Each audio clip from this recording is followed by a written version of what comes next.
Do you think, from your experience with ayahuasca and the mushrooms, that there exists a pedagogical sense of the experience? Exists a systematically teacher, instance, or factor which not proceed from the ego in the experience with these entheogens? So the question is there a teaching presence that doesn't proceed from the ego? Exactly. Sure. Yes, absolutely. I mean, we're not saying what it is, you're asking what it isn't. It certainly is not the ego. Perhaps it's the superego or the Gaian mind of the planet or something like that, but it certainly is not coming from ordinary consciousness, ego consciousness. Is this common in the mushroom experience and in the ayahuasca experience? Yes, I would say at effective doses, most people have this experience. I don't know how to characterize an effective dose of ayahuasca, but I would think 30 milligrams of psilocybin and above, this would be a typical reaction. In this case, who or what do you think that teaches us? It's inside or outside us?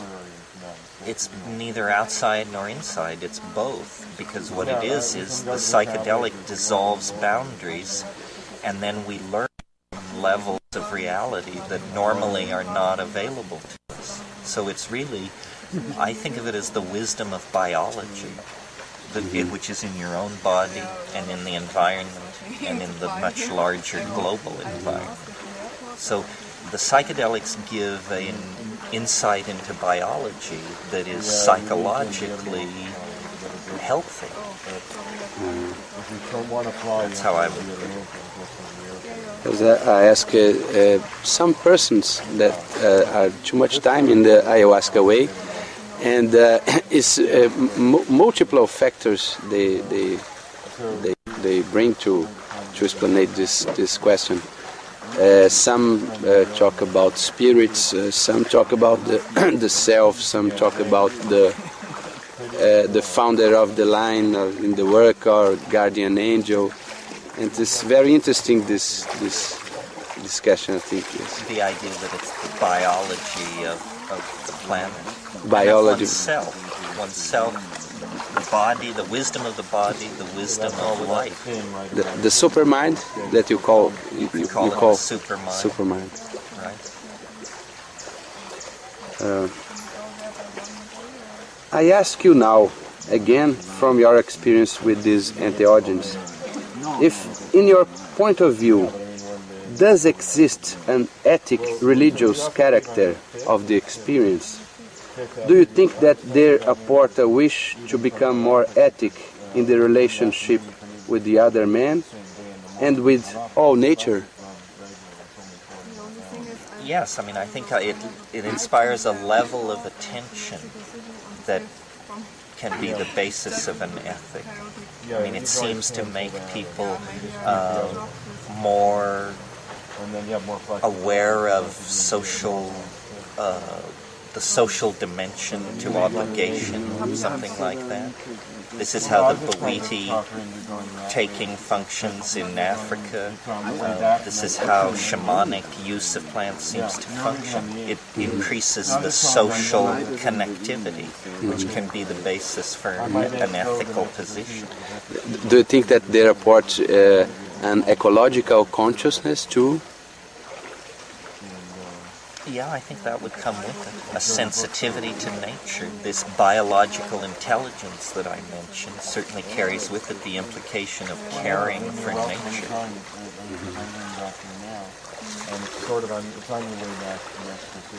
Do you think that they have therapeutical properties, the mushrooms and the ayahuasca? Well, certainly the ayahuasca has physical therapeutic properties. It kills intestinal parasites.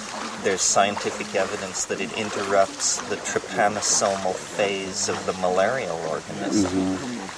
But the larger impact is the psychological impact on people. It's by dissolving boundaries, people are able to realign themselves with the community and their family and their obligations. So in that sense, it's like a kind of psychotherapy, and that's what is happening for most people. The mushrooms have this kind of same, different effect but too. similar. Different but similar. It's a kind of psychosomatic effect. Psychosomatic effect. Or well, sure, you're feeling it in the body, you're feeling it in the mind, but it's a relationship to your past and your self-image. It's more psychological than somatic, but it is psychosomatic. Psychosomatic. Have you perceived in the effect of them some kind of therapeutical properties and some event, some effect systematically? Have I seen these things make a difference in people's lives? Is that what you mean? What? Have I seen these things make a difference in people's lives? Is that what you mean? Yeah. Sure. I think that it makes a very positive impact. That ayahuasca in the upper Amazon, which is what I'm familiar with, is a very powerful force for keeping people physically healthy and in tune with nature and the surrounding social environment. It makes life easier. It makes life easier, and it makes mental health more naturally accessible to most people. What do you think about the paranormal or parapsychological phenomena described in the experiences with these entheogens? Well, I have an open mind.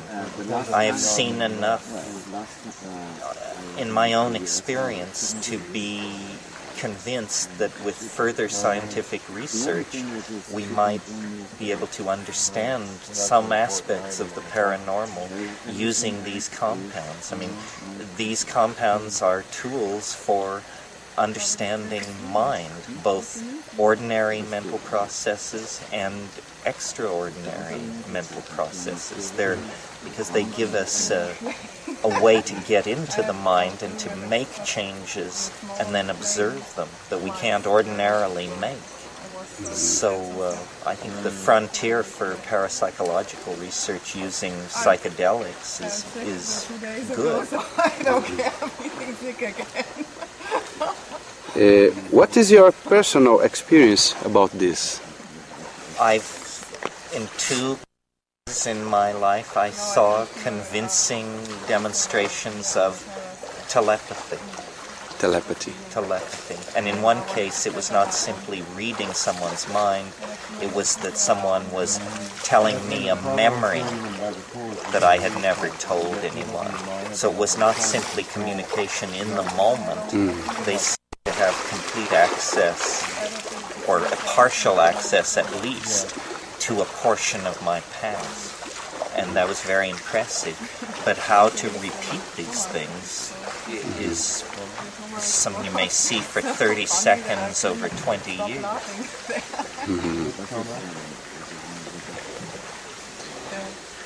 Can you say something more about your vision on the relationship and differences between shamanic plants and the artificial chemical compounds?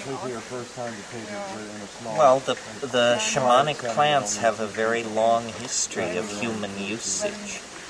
And so, in a sense, you enter into that field of their usage when you take them. The new compounds are new, and so they feel new, and they are less determined, and to my mind, usually less experientially rich. So I prefer the plants. What do you think about the question of the presence of advanced cultures and men in the remote past of humankind? History of Atlantis. I'm very, in the absence of any convincing evidence, I'm very skeptical. Yeah. You don't think that the pyramids and for example the know-how to make the ayahuasca, and so how man discovered that I thought plant you with meant something. I thought you were implying Atlantis or something. No, it's very clear that cultures are always complicated. There's no such thing as a simple culture. Every culture is extremely complex and advanced in different ways. So the Egyptians could build the pyramids.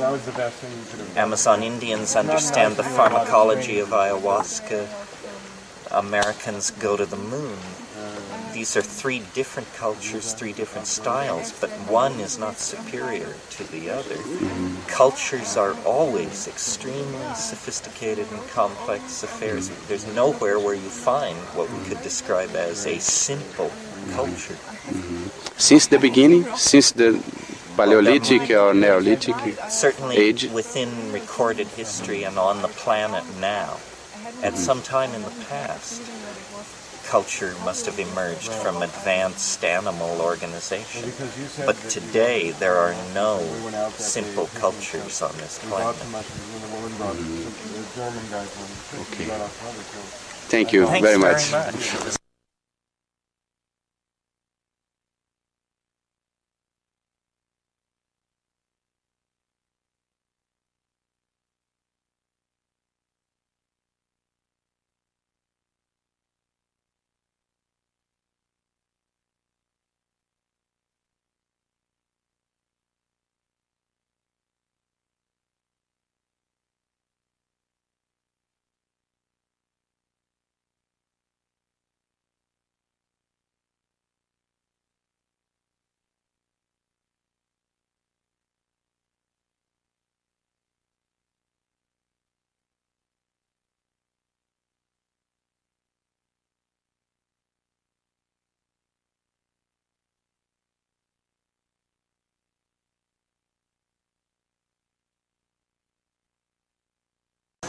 A primeira pergunta é a respeito da experiência que se tem dentro do Daime. O senhor acredita que a experiência é uma experiência que ensina